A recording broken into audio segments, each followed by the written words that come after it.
email was to write a letter to yourself in the future or the past, as Bria pointed out, and she suggested 10 or 20 years ago, so I went with 20 years ago. Okay, so, dear me 20 years ago. At 20, you were, so I'm 40, right?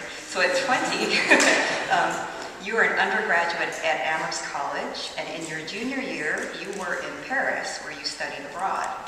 It was in France that your friends, two fellow Amherst students, one Chinese American and the other Japanese American, first seemed to experience anti-Asian racism.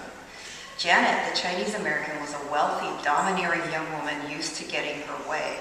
Chiaki, the Japanese American, was a tiny artist whose architect father and calligrapher mother were aesthetic scions of Cambridge, Massachusetts. Neither had experienced the snide and occasionally aggressive comments you'd grown up with as the only Korean American family in your high school of 2,000 students in Albuquerque, New Mexico.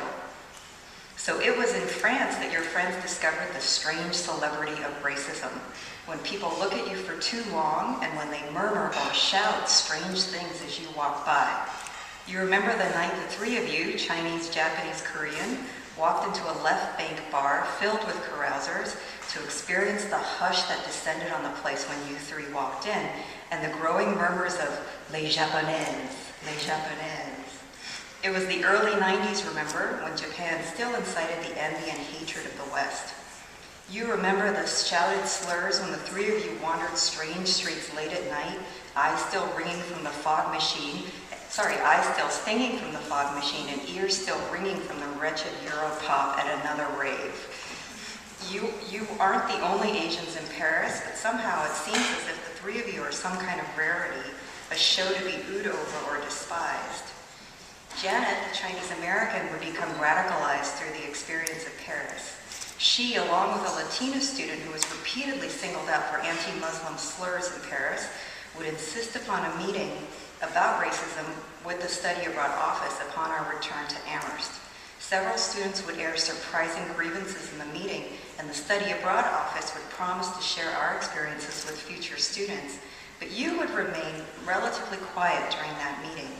You had grown up with much worse, and the peculiar solitude of Paris had still shaken you, and yet you couldn't really express what you felt. That experience didn't turn you toward Asian American literature or Asian American studies, neither of which was offered at Amherst or really anywhere outside of California then.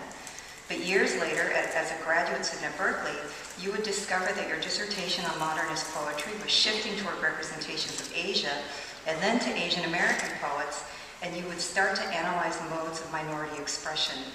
In Asian American literature, you would discover moving and difficult attempts to convey the feelings that you couldn't express, and you would eventually have the privilege of sharing these expressions with 20-year-olds like your former self. Sincerely, me.